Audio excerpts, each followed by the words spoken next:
Bueno, algunos saben que uno de mis pasatiempos favoritos es salir a correr tabla, a salir a surfear. No salgo en invierno y en mis mejores días soy un tablista mediocre, así que no es, no es uno de mis mejores pasatiempos en el que me desempeño muy bien. Sin embargo, lo disfruto. Me gusta salir a correr tabla, me gusta hacerlo de vez en cuando el clima es bueno. Entonces algunos dicen que no soy un verdadero tablista porque el verdadero tablista corre todo el año, pero yo no. Entonces está bien, no tengo problema por eso. Pero una de las lecciones que uno aprende cuando comienza a correr tabla, entre otras cosas, aparte de lo básico de poder maniobrarte en el mar, es poder tener o poder identificar un punto de anclaje visual. ¿A qué me refiero? Un punto de anclaje en la orilla, un punto de anclaje visual, un hito, algo que puedas recordar que no se va a mover, algo que va a permanecer allí, porque ese va a ser tu punto de anclaje cuando estés en el mar. Puede ser un poste, un puente, un muelle, un carrito sanguchero, puede ser algo que te ayude a identificar dónde estás. Porque lo que sucede es que la superficie del mar está cambiando constantemente, está moviéndose constantemente por las olas, la corriente, la marea y el viento.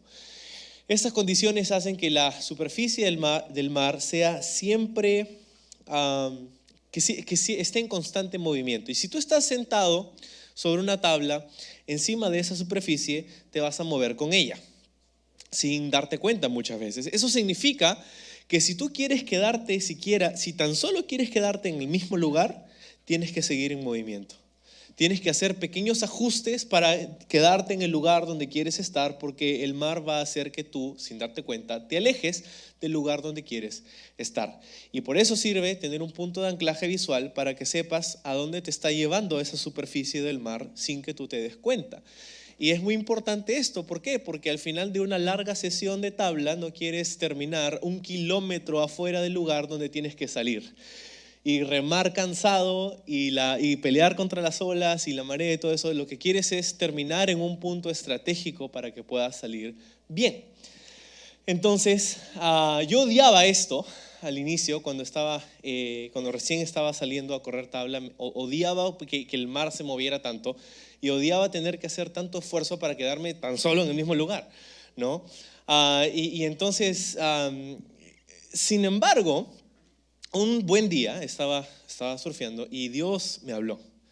Dios habló a mi corazón en un momento en el que estaba pensando en eso y Dios me dijo: Manolo, esa es la dinámica de la vida cristiana.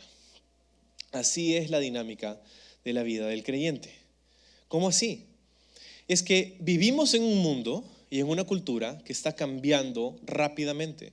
Vivimos en un mundo que cambia muy rápido y muchas veces nos va a arrastrar sin darnos cuenta a lugares a donde no queremos ir. Y así como el tablista que termina 2-3 kilómetros lejos de su punto de inicio, del punto donde quiere estar, muchas veces uno mira hacia atrás y dice: ¿cómo es que llegué hasta aquí? ¿Cómo puede ser posible si solamente estuve en el mismo lugar? Y es que hay una corriente que te jala, hay una marea que cambia, hay varias circunstancias, varios factores que alteran tu movimiento en el mar. Y hay varios factores que alteran tu posición y tu movimiento en el mundo. Y estas corrientes y estas tormentas y estas cosas que van pasando se componen para generar un efecto de alejamiento. ¿Sí? Y eso pasa en la vida de cada ser humano. Pasa en la vida de cada creyente. Y si no tenemos cuidado, vamos a terminar en un lugar donde jamás esperamos estar, haciéndonos la pregunta: ¿cómo rayos llegué hasta aquí? Yo no me desperté queriendo estar en este lugar hoy, no me desperté queriendo estar enfrentando estas circunstancias, y sin embargo aquí me encuentro. ¿Cómo es posible? Y algunos se han hecho la pregunta, ¿no? ¿Cómo es posible que cómo pasa una persona de haberle entregado su vida a Cristo y de estar en fuego por las cosas de Dios, a unos años más tarde estar a la deriva? Y a la deriva me refiero en su fe. personas que abandonan a Dios, personas que le dan la espalda a Dios, personas que ya no caminan más con Dios. ¿Cómo es posible? ¿Cómo puede ser que una persona pase a un escenario tan completamente diferente? Y es que es un proceso sutil, es un proceso que no pasa de la noche a la mañana, es a través del tiempo, donde comenzamos a tomar por sentado ciertas cosas. Por ejemplo, comenzamos a tomar por sentado a Dios, comenzamos a tomar por sentado sus bendiciones, comenzamos a tomar por sentado y perdemos ese punto de anclaje visual que es nuestra comunión con Dios, nuestro tiempo con Dios, nuestro tiempo en la lectura de la palabra de Dios, nuestro tiempo congregándonos los domingos en la mañana o los miércoles en la noche, nuestra sensibilidad a la voz del Espíritu Santo, porque el Espíritu de Dios va a ser fiel para decirte, ¿sabes qué? Te estás alejando. Estás haciendo algo que no deberías estar haciendo, o estás moviéndote en una dirección en la que no te gusta su meta, no te gusta el final, no te gusta el final de este camino. Sin embargo, ciertamente estás dirigiéndote hacia allá, sin a veces darte cuenta. Entonces, el Espíritu de Dios nos va a hablar, nos va a decir, y esto es lo que sucede en la vida del cristiano. Ahora, ¿por qué te digo todo esto? Porque este justamente es el punto de Pablo en esta primera mitad del capítulo 10 de Primera de Corintios. Entonces, Pablo nos va a decir en el verso 1, si quieres leer conmigo, dice: amados hermanos, no quiero que se olviden de lo que les sucedió a nuestros antepasados hace mucho tiempo en el desierto. Todos fueron guiados por una nube que iba delante de ellos, y todos caminaron a través del mar sobre tierra seca. Todos ellos fueron bautizados en la nube y en el mar como seguidores de Moisés. Todos comieron el mismo alimento espiritual. Todos bebieron la misma agua espiritual, pues bebieron de la roca espiritual que viajaba con ellos, y esa roca era Cristo. Ahora, necesitamos conectar un poco los temas de los últimos capítulos para tener una idea más clara de lo que Pablo está diciendo. Ahora, en el capítulo 8, Pablo estaba hablando acerca de las libertades del cristiano, ciertas libertades que tenemos como creyentes de participar o no participar de ciertas cosas que no se llaman necesariamente pecado. Y para poner un ejemplo, Pablo estaba hablando acerca de, específicamente en el capítulo 8, comer carne que había sido sacrificada a los ídolos. Ahora, Pablo habla acerca de esto y les dice, mira, es cierto que tenemos libertad, es cierto que podemos participar, o sea, podemos comer esta carne sin que sea un pecado, pero hay un plano más alto en el que deberíamos movernos y deberíamos estar conscientes de que no se trata meramente del ejercicio de nuestra libertad, sino que se trata de cómo ello impacta a las personas a nuestro alrededor. No deberíamos estar tan enfocados en nosotros mismos que perdemos noción de cómo están las personas a nuestro alrededor, acerca de las decisiones que nosotros tomamos, acerca de la forma en cómo vivimos nuestra vida. Y Pablo va a ser muy cuidadoso de no hacernos entender que se trata de que debemos vivir para agradar al hombre, ¿verdad? No tomamos y dejamos de tomar decisiones para agradar a las personas, porque si vives para agradar a las personas, pues es un largo camino lleno de decepción. Nunca vas a poder agradar a todo el mundo. Y eso no es lo que Pablo está diciendo. No está diciendo que tú deberías hacer o dejar de hacer cosas para agradar a alguien más.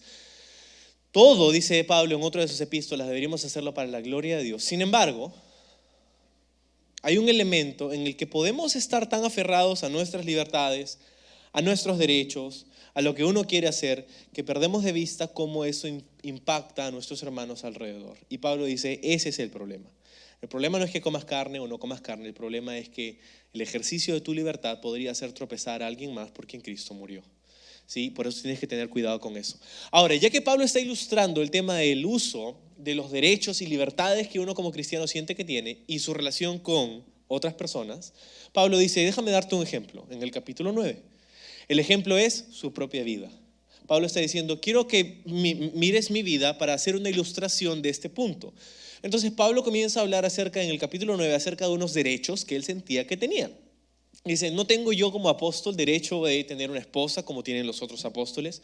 No tengo yo derecho de tener una familia. No tengo derecho yo de que ustedes me apoyen económicamente como lo hacen con los otros apóstoles.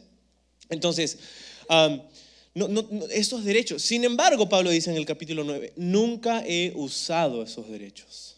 Entonces Pablo está usando su vida como una ilustración y diciendo, ¿sabes? Yo tengo estos derechos, pero no los he usado por amor a ustedes. Porque prefiero que ustedes puedan conocer a Cristo libremente sin tener que ser distraídos por mis derechos, por lo que yo quiero, por lo que a mí me falta, por lo que yo necesito. Yo sé que eso Dios lo va a proveer de alguna manera porque mi contentamiento está con Dios. Sin embargo, tengo estos derechos y los podría utilizar. Y Pablo ciertamente los ha utilizado en otros momentos. Pero Pablo era consciente a las temporadas, a las personas, a las iglesias en las que se desenvolvía, a la cultura en la que estaba. Y Pablo dice en el capítulo 9, con los judíos actuó como judío, con los gentiles actuó como gentil. ¿Por qué? Porque por ahí que gano a alguno para Cristo. Entonces Pablo utiliza su propia vida para ilustrar este principio. No se trata de tus libertades y lo que tú quieres y lo que no, se trata de cómo tú estás impactando a las personas a tu alrededor. Ahora en el capítulo 10, Pablo está ahondando un poco más en este mismo tema, el tema de la libertad del creyente. Pero ahora, en vez de enfocarse, como lo hizo en el capítulo anterior, en su impacto, en el impacto que tenemos en los demás al ejercer nuestra libertad, y va a enfocarse al impacto que tenemos en nosotros mismos al ejercer nuestra libertad. Y este es el sermón en una sola frase, ¿ok? Toda la enseñanza de hoy, esta es la prédica de hoy, una sola frase es esta. Escucha, no eres tan fuerte como crees que eres. ¿Sí? Ese es el mensaje de hoy, en una sola frase, eso es, no eres tan fuerte como piensas que eres. Entonces, ¿por qué? Porque ellos decían, no, sí, tengo mi libertad, yo lo que quiera con mi libertad, nadie me tiene que decir qué hacer, porque yo soy fuerte. Y Pablo dice, no, muy probablemente no eres tan fuerte como piensas y tienes que tener cuidado con el ejercicio de tu libertad, porque eso puede impactar negativamente no solo a las personas a tu alrededor, pero a ti mismo. Puede llevarte a un lugar donde tu fe naufrague, puede estar a la deriva. Entonces, para hablar acerca de ese tema, Pablo va a citar el libro del Éxodo, el Antiguo Testamento, la nación de Israel. Y va a mencionar 6 cosas que hemos leído en los primeros 4 versículos. 6 cosas que gozaba Israel bajo la dirección de Dios, ¿sí? Como saliendo del desierto. El contexto es otra vez el libro de Éxodo, el pueblo de Israel ha salido de Egipto, ¿verdad? Eran esclavos en Egipto. Dios levantó a Moisés a través de una serie de plagas. Faraón finalmente dijo, váyanse, los dejó libres y salieron. Y ahora ya no eran esclavos, eran libres, pero estaban saliendo de Egipto hacia el desierto. En el desierto pasaron muchas cosas. Vivir en el desierto no es fácil. Nosotros vivimos en un desierto, pero ese era otro tipo de desierto, ¿verdad? Entonces no era nada fácil. Y Dios, porque Él fue quien los sacó, Él fue quien los guió. En otras palabras, les dio dirección. Y esa es la primera de 6 cosas que Pablo menciona aquí. El pueblo de Israel tuvo dirección. Dice, ellos fueron guiados por la nube. Fueron guiados por la nube. Dirección es la primera de 6. ¿Qué pasaba? Que estaban en el desierto y obviamente es un lugar seco, árido, un lugar donde brilla el sol, donde la inclemencia de la intemperie pues no tiene perdón de nadie. Y lo que Dios hacía para proteger a su pueblo a través del desierto es que proveía una capa de nubes para darle sombra. Ahora, cuando las nubes se movían, quedaban expuestos al sol y el pueblo decía, oh no, la nube se movió, es hora de irnos porque queremos ir a la sombra. Entonces cogían sus cosas y se movían con la nube hasta donde la nube se quedaba y ahí se quedaban otra vez. Cuando la nube se volvía a mover, ellos decían, ok, la nube se está moviendo, vámonos y tenemos que ir. Entonces ellos pasaban a través del desierto siguiendo la dirección de la nube, ¿sí? Y esa era la dirección de Dios. Dios estaba dando dirección a sus vidas a través de esta nube, ¿sí? Ahora nosotros también tenemos esto. Nosotros, la iglesia, también tenemos la dirección de Dios. Y yo sé que tú has experimentado en algún momento, si tienes cualquier tiempo caminando con el Señor, que Dios da dirección a nuestra vida. ¿Cuántos sabemos eso? ¿Verdad? Dios da dirección a nuestra vida. Dios nos guía. Hay cosas que Dios nos dice, ¿sabes qué? Esto es lo que quiero que hagas. Esta es la decisión que quiero que tomes. Y hay momentos donde Dios nos dice, ¿sabes qué? Esto no quiero que hagas y esta no es la decisión que quiero que tomes. Entonces Dios nos va guiando, nos va dando dirección. Ahora, otra vez, no es quizá necesariamente a través de una nube que Dios nos da dirección hoy, ¿no? Dios usa su palabra muchas veces, Dios usa las circunstancias, el consejo sabio de personas maduras en la fe. Dios usa diferentes cosas para hablarnos y darnos su dirección. Y es usualmente cuando estas cosas se alinean que podemos ver, ok, si Dios estás hablándome, ¿no? ¿Te ha pasado? Lees un versículo, lees en tu tiempo devocional algo, tienes una idea y después viene otra persona el mismo día y te dice, oye, ¿sabes qué? Estaba pensando en eso, y la misma palabra que leíste. Luego se abre una puerta y dices, oye, eso es lo que Dios me estaba hablando. Entonces Dios nos da dirección. Y me encanta porque específicamente habla acerca de una nube que proveía sombra, que proveía descanso. Y la dirección de Dios es así. Dios no te va a guiar a que estés en un lugar donde vas a ser miserable por el resto de tu vida. ¿No? A veces, ay, Dios me está guiando, ay, otra vez Dios. Dios me guió al lugar donde Dios me puso aquí como pastor de esta iglesia y amo eso y me encanta. Es el llamado, es la dirección que Dios me dio y amo hacer eso. ¿Verdad? Dios no me ha puesto aquí, otra vez otro domingo, tengo que enseñarles, es otra vez. Estas personas todavía llegan tarde, todavía. No, o sea, no es que me gusta que llegues tarde, pero amo hacer lo que estoy haciendo con mi vida. Es el llamado que Dios me ha dado. Me siento aliviado, me siento tranquilo, me siento con un sentido de dirección, de propósito. Eso es lo que Dios me ha llamado a hacer y todos nosotros tenemos eso. Todos tenemos algo a lo que Dios nos ha llamado a hacer y eso no es algo en lo que vas a ser miserable, ¿sí? Así como la nube se movía y ellos buscaban la sombra, así también está bien cuando nosotros encontramos que Dios nos lleva a hacer algo que nos gusta. A veces nuestra carne nos juega una mala pasada. No, eso me gusta, entonces Dios no me puede estar llevando a eso, porque Dios no, si yo tengo que sufrir para Cristo. No innecesariamente, ¿verdad? Y especialmente si Dios está guiando en esa dirección. Entonces, dirección tenían, número 1. Número 2, Dios proveyó salvación. Dice, caminaron a través del mar sobre tierra seca.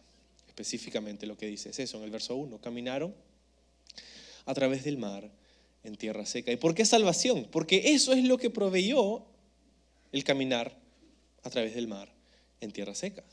Acuérdate que lo que pasaba es que ellos habían salido de Egipto, pero tenían ahora los ejércitos de Faraón que estaban persiguiéndolos.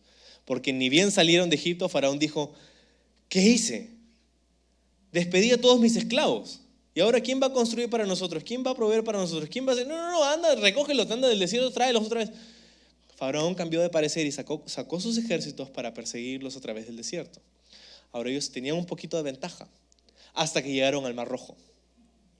Y en el Mar Rojo era como un laberinto sin salida.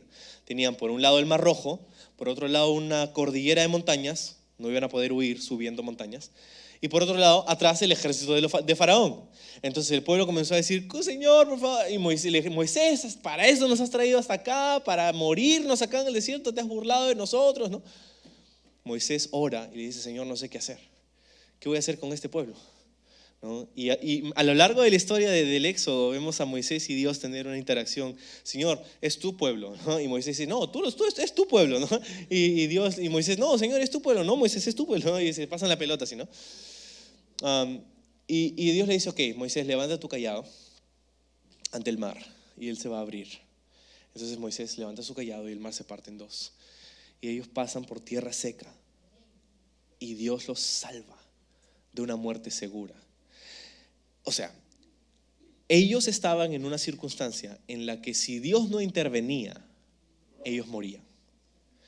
Y por la intervención de Dios fueron salvados, ¿sí? Ahora, eso es lo que nosotros hemos recibido y podemos recibir.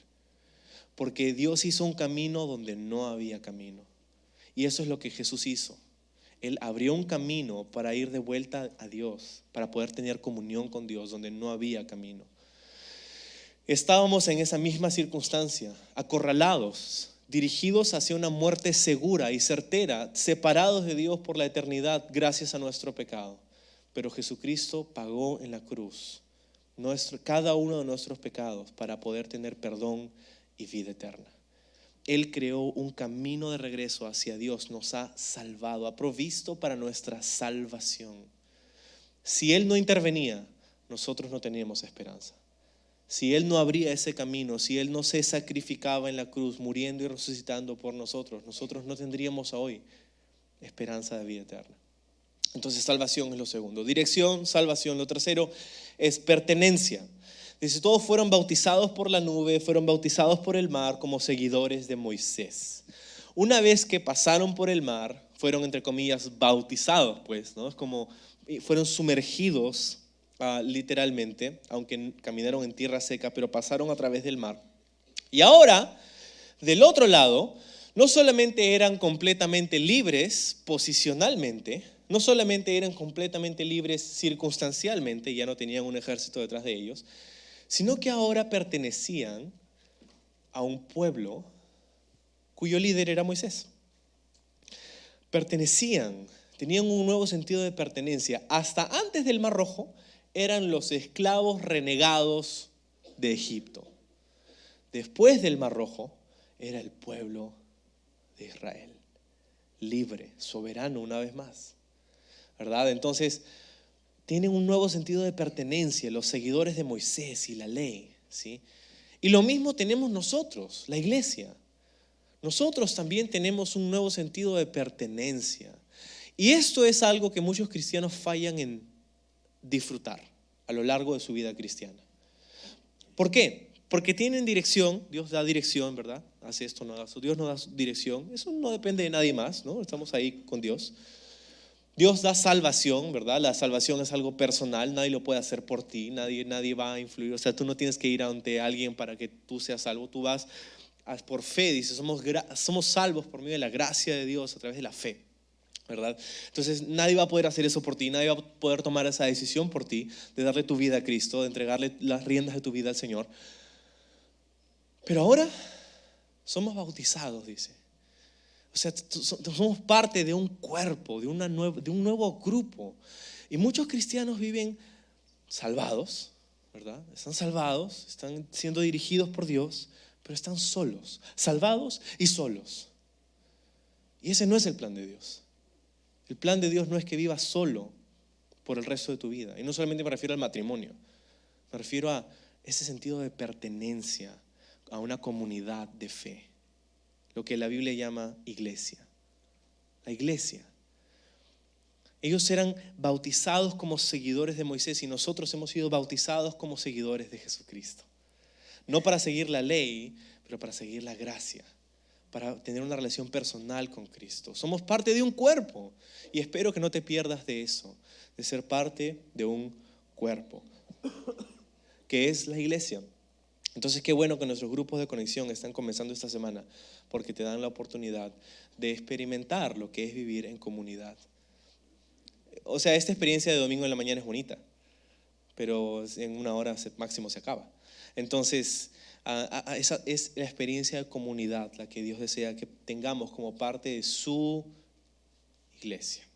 Pertenencia, era la tercera. Lo cuarto, provisión.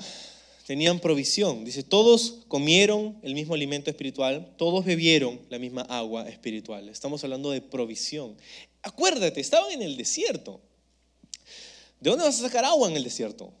¿De dónde vas a sacar comida en el desierto? ¿Verdad? Esa era la incertidumbre y muchas veces el motivo de la queja de la nación de Israel. Nos has traído hasta acá para morir de hambre, ¿no? Primero era, nos has traído hasta acá para ser derrotados por Egipto. Después pasaron, Dios los libró. Nos has traído hasta acá para morirnos de hambre, ¿no? Y después pasaba un poco más, nos has traído hasta acá y se paraban quejando, ¿no? Entonces, Dios dice, ok, voy a proveer para ti. Y Dios proveyó alimento, se llamaba maná. No lavanda, maná. En el desierto era un tipo de comida, no sabemos qué era, ¿verdad? La palabra maná literalmente en hebreo significa ¿qué es? Entonces, ¿qué es eso? Maná, no sé, ¿no? Entonces no sabemos qué era exactamente, pero era un tipo de comida, un tipo de provisión que estaba para este día. No servía, si tú usabas maná y lo ponías ahí en tu jarra y para el día siguiente se podría. Era para ese día, cada día tenías que ir a sacarlo. Era la provisión diaria de Dios. En alimento y en agua, ¿te acuerdas? Moisés golpea la roca y sale agua que proveía para todo el pueblo de Israel, agua.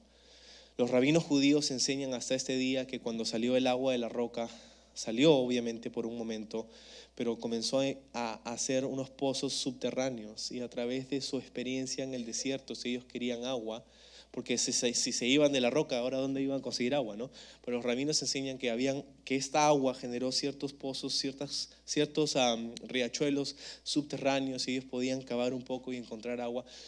No sabemos si eso es lo que pasó verdaderamente, pero eso es lo que enseñan los rabinos judíos. Y entonces proveyó, Dios sin embargo proveyó para ellos, provisión. Y eso también tenemos nosotros. Nosotros también podemos experimentar la provisión de Dios. Dios ha prometido proveer para tus necesidades si eres un hijo de Dios, ¿verdad? Es como aquellos que somos padres, ¿no? No podemos evitar proveer para nuestros hijos. Es algo que es parte, Dios lo ha puesto ahí en el chip de nosotros como padres para proveer para ellos, ¿verdad? Y es la razón. Muchas mamás, muchos papás, ¿no? Mis hijos son la razón, mi razón de ser, ¿no? Y sí, claro que sí, hacemos todo eso porque los amamos y queremos lo mejor para ellos. Y Dios es nuestro Padre celestial y somos sus hijos por medio de la fe. Entonces Él ha prometido proveer para nuestras necesidades. ¿Cuántos podemos dar testimonio de que Dios ha provisto para nuestras necesidades en momentos en los que no esperábamos, en momentos en los que no sabíamos que no merecíamos? Pero Dios nos sorprende y nos bendice y provee de maneras increíbles, milagrosas, ¿verdad? Provisión está con nosotros también. Entonces, dirección, salvación, pertenencia, provisión. Faltan dos. Nutrición es la siguiente, número 5, nutrición. Nutrición, porque hemos hablado de alimento y agua. Y esto quiere decir que Dios había provisto en términos de su alimentación, de su crecimiento, de su nutrición. ¿Sí? Y no solamente estamos hablando de comida y agua, pero Dios proveyó para su sustento a través del desierto en su palabra. Moisés pasaba tiempo en la presencia de Dios, luego bajaba y conversaba con el pueblo acerca de lo que Dios le había dicho. Estaba alimentando espiritualmente a través de la palabra de Dios al pueblo de Dios. Eventualmente Moisés pasaría 40 días y 40 noches en el monte, y Dios le daría la ley, y Moisés bajaría y le daría la palabra escrita de Dios a la nación de Israel.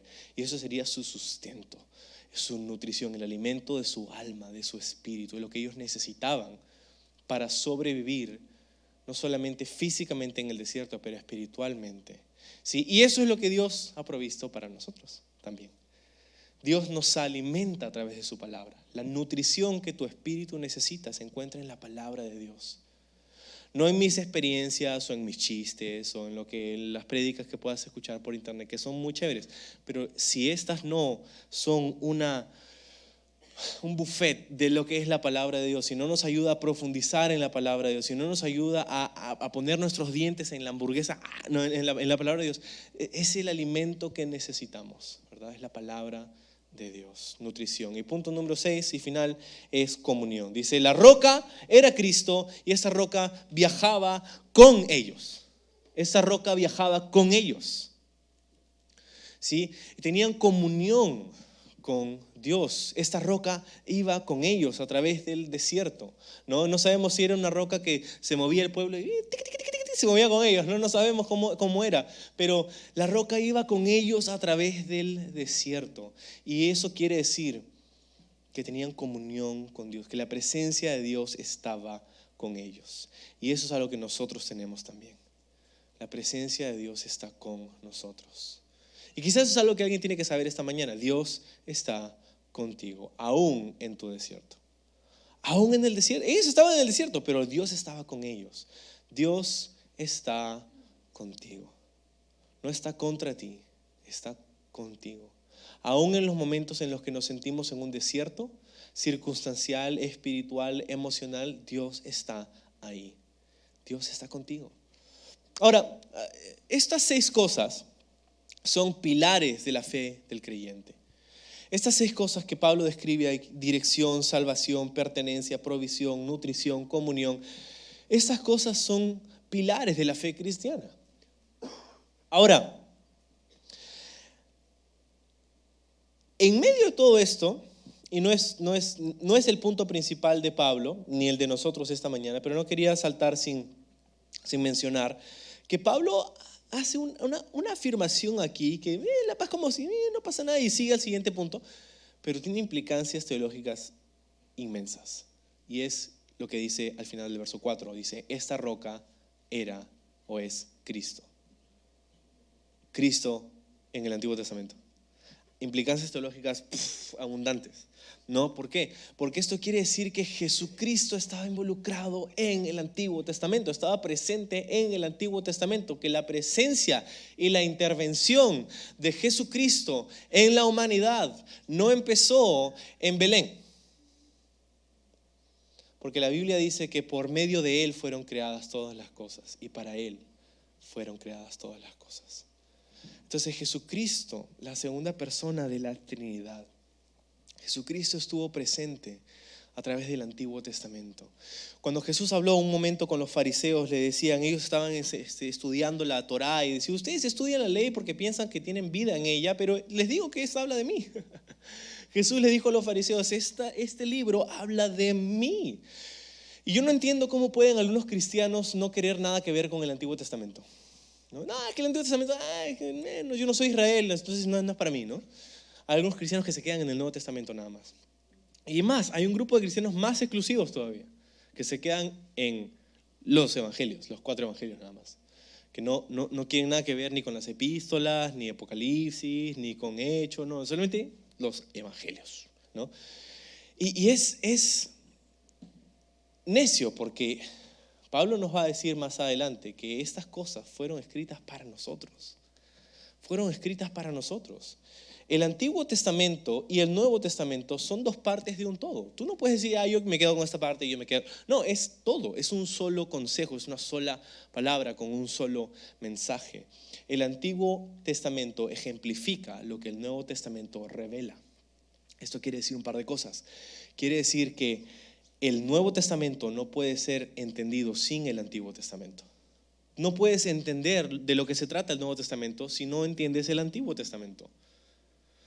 ¿Por qué? Porque si dice que Jesús es el Cristo, es el Mesías, ¿el Cristo qué es eso? ¿El Mesías qué es eso? ¿De quién? ¿De qué pueblo? ¿Israel? ¿Quién es? No sé, ¿quién? ¿Te das cuenta? No puedes entender, no puedes comprender el Nuevo Testamento sin el Antiguo Testamento. Y de la misma manera, el Antiguo Testamento está incompleto sin la revelación del Nuevo Testamento. Si solo tuviéramos el Antiguo Testamento, nos quedamos con ley, nos quedamos con muerte, con condenación, con juicio. Pero el Nuevo Testamento es lo que nos cuenta acerca de la gracia de Dios, que todos estamos bajo esa condenación, pero es Cristo Jesús quien abrió un camino para nosotros, ¿verdad? Entonces no puedes separar los dos, es un solo mensaje. Y entonces Pablo dice en el verso 5, sin embargo, hemos mencionado todo esto, ¿no? Hemos mencionado todas estas 6 cosas y hay más seguramente. Pablo menciona en el libro de Romanos otras cosas, otras ventajas que tenía Israel como el pueblo de Dios. Hay muchas cosas más, pero 6 cosas que Pablo ha mencionado que tenía el pueblo de Israel y que tenemos nosotros también, ¿no? Otra vez, dirección, salvación, pertenencia, provisión, nutrición, comunión. Increíble. Sin embargo, dice, Dios no se agradó con la mayoría de ellos y sus cuerpos fueron dispersados por el desierto. Esas cosas sucedieron como una advertencia ¿para quiénes? Para nosotros, a fin de que no codiciemos lo malo como hicieron ellos, ni rindamos culto a ídolos como hicieron algunos de ellos. Como dicen las Escrituras, el pueblo celebró con abundante comida y bebida y se entregó a diversiones paganas. Y no debemos cometer inmoralidad sexual como hicieron algunos de ellos, lo cual causó la muerte de 23,000 personas en un solo día. Tampoco deberíamos poner a prueba a Cristo como hicieron algunos de ellos y luego murieron mordidos por serpientes. Y no murmuren como lo hicieron algunos de ellos y luego el ángel de la muerte los destruyó. Estas cosas, otra vez dice en el verso 11, les sucedieron a ellos. ¿A quiénes? A ellos. Como ejemplo para nosotros. Y no entiendo otra vez, ¿no? El Antiguo Testamento no tiene que ver con nosotros eso. Pablo dice, no. Estas cosas le sucedieron a ellos como ejemplo para nosotros. Se pusieron por escrito para que nos sirvieran ¿de qué? Advertencia a los que vivimos en el fin de los tiempos. ¿Te das cuenta? Pablo está relacionando esto. El Antiguo Testamento tiene lecciones que nosotros necesitamos aprender. Por eso necesitamos conocerlo. Toda la Biblia, Antiguo y Nuevo Testamento. Entonces, ¿cómo es posible que una generación que sale de Egipto con milagros, señales, prodigios, el brazo poderoso de Dios, a través del Mar Muerto, dirección, protección, salvación, provisión, nutrición, alimento, todo esto. ¿Cómo es posible que en una generación, dicho sea de paso, estuvieron 40 años en el desierto? 40 años. Y el número 40 es interesante. En la Biblia el número 40 es el número de la prueba. 40 años en el desierto, 40 días en el monte Sinaí, donde estuvo Moisés para recibir la ley. 40 días y noches Jesús ayunando, siendo tentado por Satanás, ¿verdad? 40 es el número de la prueba, el número de la prueba, el juicio de Dios. Entonces, 40 años en el desierto. ¿Sabes cuántos entraron? Porque el fin de salir de Egipto era entrar a la tierra prometida. Ese era el fin. Salieron de Egipto para entrar a la tierra prometida. Ese era el fin. Pero en ese interín pasaron 40 años. ¿Y sabes cuántas personas de esa generación de más de 1 millón, casi 2 millones de personas que salieron de Egipto entraron a la tierra prometida? Alguien lo dijo por ahí. 2. Solo 2 de toda esa generación se llama Josué y Caleb. Josué y Caleb, los únicos 2 que entraron a la tierra prometida de toda esa generación. El resto murió en el desierto. ¿Cómo es posible que este pueblo haya pasado de tener todas esas increíbles bendiciones a morir horriblemente en el desierto después de 40 años? ¿Cómo puede ser? ¿Es que Dios había desechado su relación con ellos? ¿Es que Dios había cambiado en sus promesas? ¿Es que Dios no iba a cumplir su palabra para con ellos? No. Dios seguía amándolos. Él todavía tenía una promesa que se iba a realizar sí o sí. Pero ¿qué pasó con el pueblo? Bueno, es lo que hemos leído en el verso 5 al 11. 6 cosas, así como mencionamos 6 beneficios que tenían con Dios, ahora vamos a mencionar 6 pecados que cometieron el pueblo de Israel. Del verso 5 al 11. ¿Qué pasa? En esencia, que el pueblo de Israel comenzó a tomar por sentado cada una de estas bendiciones. Comenzó a poner en un segundo plano a Dios. ¿Y qué menciona Pablo aquí? ¿Cómo lo hizo? Bueno, aquí 6 trampas en las que Israel cayó y nosotros debemos evitar. Lo primero que hemos leído dice, codiciaron lo malo. Codiciaron lo malo. Y codiciar, qué importante que diga codiciar lo malo, ¿verdad? Porque usualmente no es una palabra que utilizaríamos para perseguir algo bueno. Nadie codicia lo bueno, ¿verdad? Porque codicia tiene una implicancia negativa. Pero codiciaron lo malo. Habla de su deseo. Habla de lo que ellos, en lo que ellos fijaban su atención. ¿Cómo empieza la codicia? Con una mirada. Así empieza la codicia, con una mirada. Con una mirada. La mirada no es el problema es cuando pasa de dejar de ser una mirada, ¿verdad? Y nos comenzamos a fijar. Y eso comienza a generar un deseo. Es como funciona el cerebro humano. Somos más de lo que nos gustaría admitir. Somos influenciados por nuestro ambiente. Somos influenciados por las cosas que están a nuestro alrededor, por las cosas, los estímulos que tenemos a nuestro alrededor. Y peor aún, sabiendo esto o no sabiendo esto, hay algunos que se ponen en un ambiente donde son influenciados a propósito negativamente. Entonces, acuérdate, todo el tema no eres tan fuerte como crees. Pero tenemos que darnos cuenta de que vivimos en un mundo que está diseñado específicamente para jalarte y alejarte de Dios. Entonces, codiciaron lo malo. Lo segundo, rindieron culto a ídolos, dice, que es idolatría. Ahora tú dices, nos salvamos, ¿no? ¿Nos salvamos? La semana pasada decíamos que la idolatría, o la anterior, la idolatría no es necesariamente el hecho de que existan otros dioses. Pablo ha dicho en el capítulo 8, los dioses no existen, solo hay un Dios. El problema con la idolatría no es que existan otros dioses. El problema con la idolatría es que ponemos en el lugar de Dios a cosas o personas que no le corresponden. Y si entendemos la idolatría con esta definición, nos damos cuenta de que podemos ser idólatras. Porque todos nosotros hemos puesto en algún momento a algo o a alguien en el lugar de Dios. Y hay algunas personas que lo siguen haciendo. Y quizá no se llama Baal o Astoret o Nikkei o sí, tienen otros nombres, ¿verdad? De repente hoy día no se llama Baal, pero se llama dinero, ¿no? ¿Cuántas personas encuentran todas esas cosas que hemos mencionado al inicio, ¿no? Su dirección, su salvación, su pertenencia, su provisión, su nutrición, su comunión con el dinero. El dinero es lo que los mueve. El dinero es lo que los hace tomar decisiones. El dinero es todo para algunas personas. Su carrera, su trabajo, su familia. Estas cosas no son malas en sí, pero cuando nosotros las ponemos en el lugar que solo Dios merece, en el lugar, en el trono de nuestro corazón, ese es el problema. Entonces, rindieron culto a ídolos. ¿Estamos poniendo algo en el lugar que le corresponde a Dios en nuestra vida?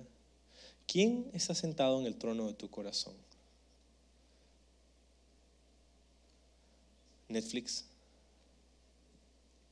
YouTube, Instagram, tú mismo.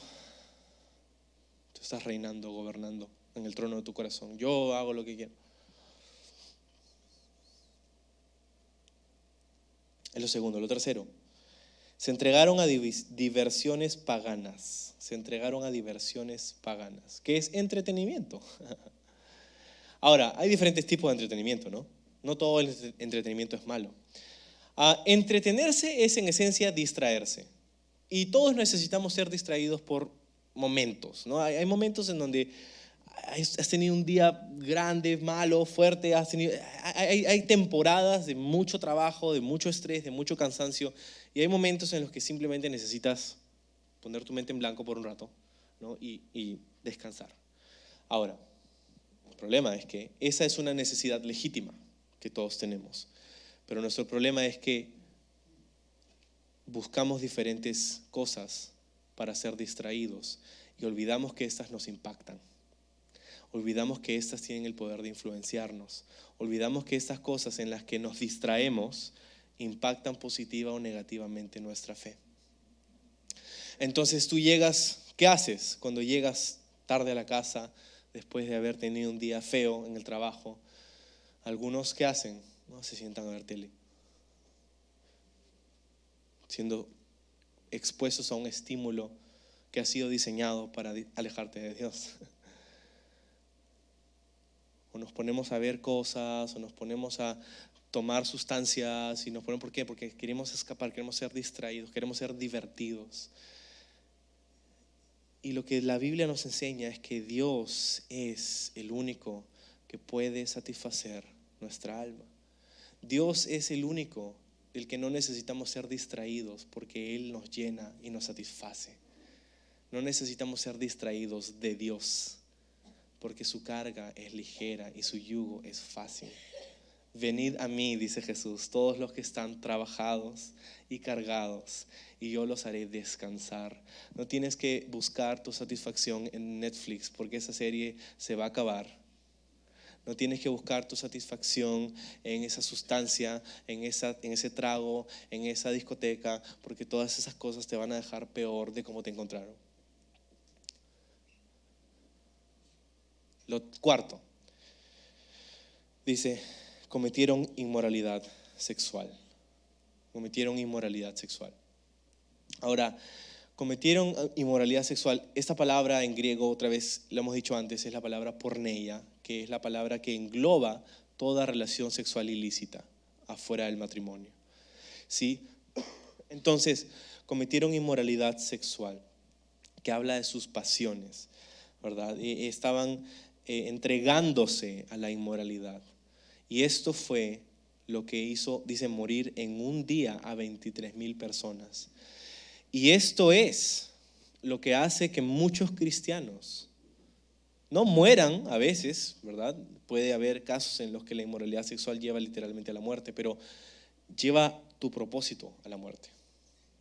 Lleva tu potencial a la muerte. lleva tu servicio, tus recompensas eternas a la muerte. No tu salvación necesariamente, pero todas estas cosas, este propósito para el que Dios te salvó. ¿Y sabes cómo pasó en Israel? Específicamente está hablando acerca del libro de Números, yo creo, donde había un rey que se llamaba Balac, era enemigo de Dios. Y ya estaba harto de los israelitas. ¿Sabes qué? Ya me cansé. Voy a llamar a un profeta para que los maldiga y así acabamos con ellos.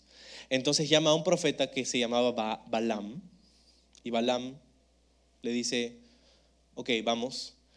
Le paga un precio. Balaam sube a una montaña, está mirando el campamento de Israel desde la montaña y comienza a tratar de maldecirlos. Y cuando comienza a tratar de maldecirlos, lo que sale es bendición. Está pensando que te maldiga el Dios de Israel, que te maldiga. Y sale que te bendiga el Dios de Israel, que te bendiga, ¿no? Como, ¿no? Y esto sucede. Está intentando maldecirlos, pero lo único que sale es bendición de su boca. Bendición, bendición, bendición. Hasta que se frustra tanto que le dice al rey, ¿sabes qué? No puedo. Cada vez que trato de maldecirlos, sale bendición de mi boca. No sé qué pasa. Pero ¿sabes qué? Yo no los puedo maldecir.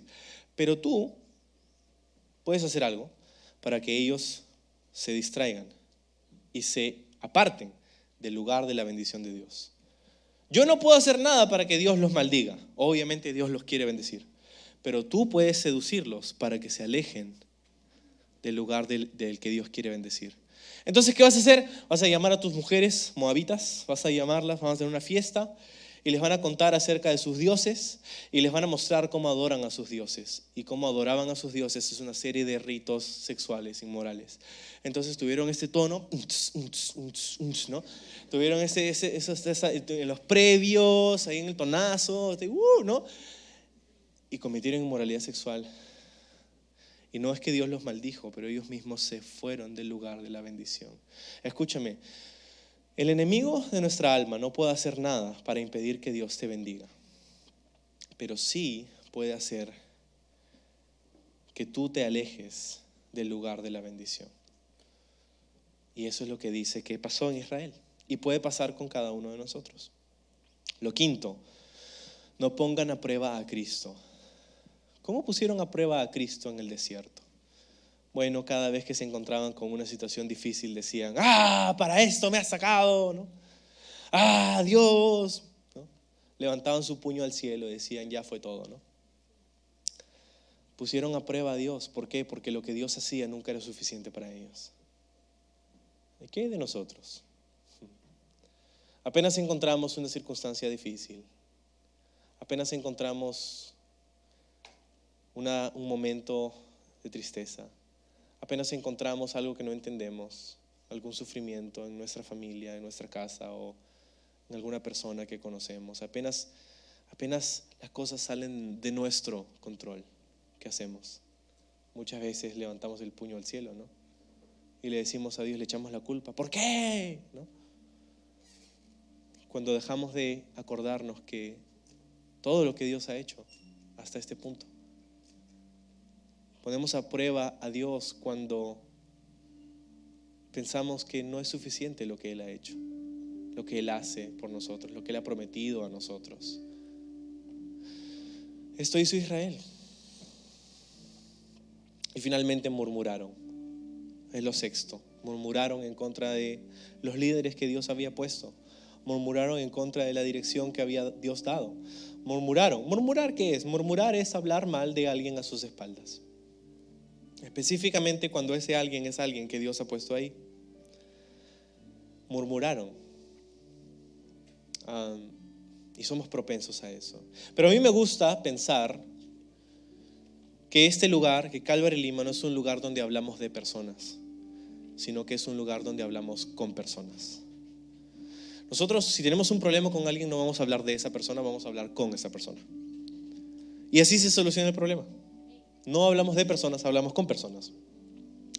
Entonces, si pudiéramos resumir estas 6 cosas en ciertas categorías, Pablo está diciéndonos, cuida tus deseos, cuida tus pasiones, tus motivaciones y por último, tu boca. Cuida tus deseos. ¿En qué estás poniendo tu mirada? Que eso genera esos estímulos. ¿Estás siendo inteligente acerca de aquello que sabes que te estimula o aquello que sabes que te edifica? Tus pasiones, número 2. Tus pasiones. ¿Qué son aquellas cosas que te mueven? Que hacen que tomes decisiones, que te hacen salir de la cama en la mañana. Tus pasiones te pueden alejar de Dios o te pueden acercar a Él. Número 3, cuida tu motivación, tus motivaciones. ¿Por qué haces lo que haces? Para que la gente te vea, para que la gente te aplauda, para que el jefe te vea, para que el jefe te aplauda. ¿Por qué haces lo que haces? ¿Lo haces para servir a Dios y generar una recompensa eterna donde nada ni nadie es tu audiencia excepto sus ojos celestiales? Tu motivación. Y finalmente cuida tu boca. Cuida tu boca. Lo que dices, cómo hablas. Tienes un gran poder en esa capacidad de hablar. Úsala para la edificación de los demás. Úsala para edificar, para mostrar amor a los demás. Cuida tu boca. Porque Dios está interesado en cada parte de nosotros, no solamente en una parte. Entonces hemos hablado acerca del alejamiento. El alejamiento, el quedarnos a la deriva en nuestra fe. El alejamiento, 3 cosas quiero decirte para acabar. Número 1, el alejamiento es posible. Es posible. Mira lo que dice el verso 12. Si ustedes piensan que están firmes, tengan cuidado de no caer. Si ustedes piensan que están firmes, tengan cuidado de no caer.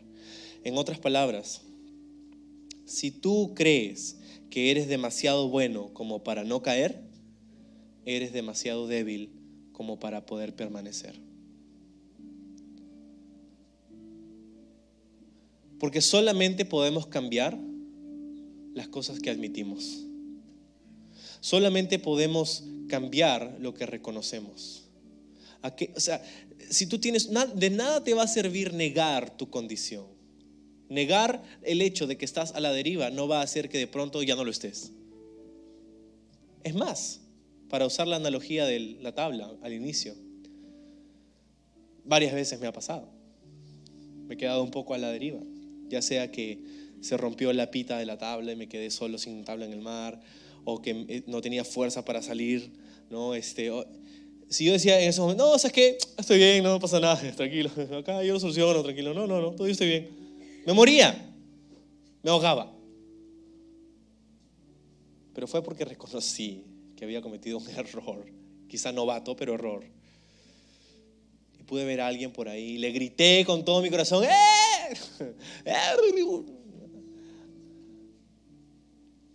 Y en algunas de esas ocasiones, personas estaban ahí, amigos y a veces hasta extraños, que me ayudaron en esos momentos de empezar, de saber, de aprender, de haber cometido errores, y me ayudaron y me llevaron de vuelta a la orilla. Me llevaron de vuelta a tierra firme. Y quizás esta mañana es un momento donde Dios está haciendo eso en tu corazón. Pero no vas a poder recibir esa salvación si no aceptas, si no reconoces. Entonces el alejamiento es posible. Tienes que saber eso. Pero segundo, el alejamiento es evitable. Mira lo que dice el 13. Las tentaciones que enfrentan en su vida no son distintas de las que otros atraviesan. Y Dios es fiel, que no permitirá que la tentación sea mayor de lo que puedan soportar. Cuando sean tentados, Él les mostrará una salida para que puedan resistir. Entonces, así como el alejamiento es certero, es posible, nos puede suceder a cualquiera de nosotros, es evitable. Y aquí hay 2 claves de todo esto. Número 1, la clave es saber que no estás solo. No te aísles. Muchos sufren en soledad y eso es lo que el enemigo quiere. No estás solo. Te sorprendería saber lo similares que somos y te sorprendería saber las maneras en cómo luchamos. Son mucho más similares de lo que creemos. No estás solo. Y lo segundo, tienes que recordar que Dios es fiel. Y su palabra es esta es la palabra de Dios. Escucha, no existe tentación más grande que tu capacidad para resistirla o que tu oportunidad para huir de ella.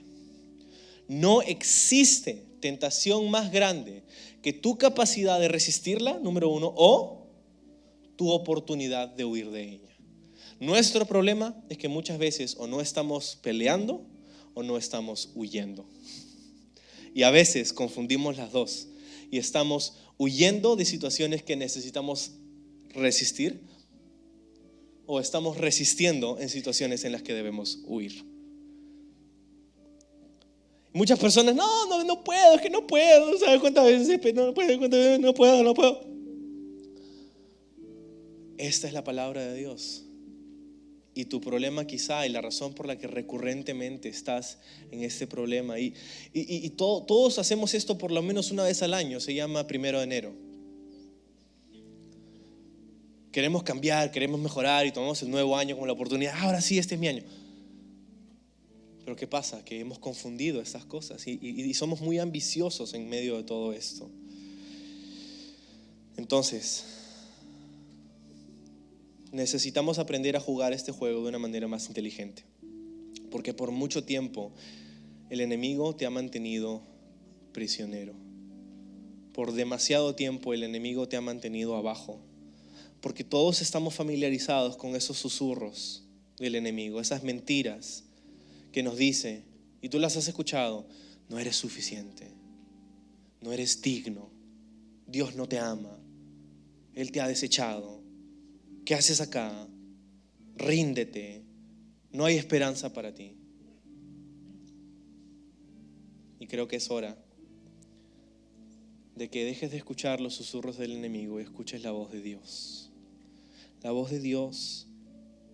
Y que nos levantemos encima de esta condenación y estas tentaciones para correr al trono de gracia.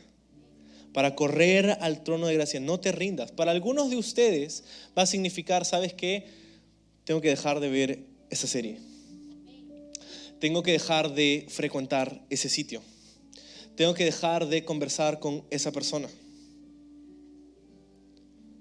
Para algunos, quizá, para otros va a ser: tengo que volver a leer mi Biblia.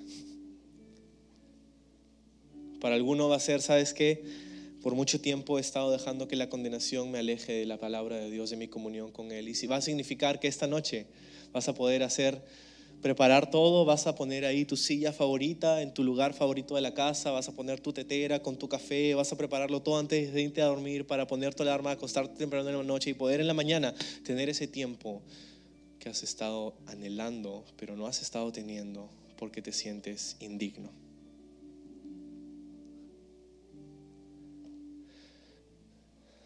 Así como esos amigos y esos extraños que me llevaron de vuelta a la orilla, esta mañana te ruego, regresa.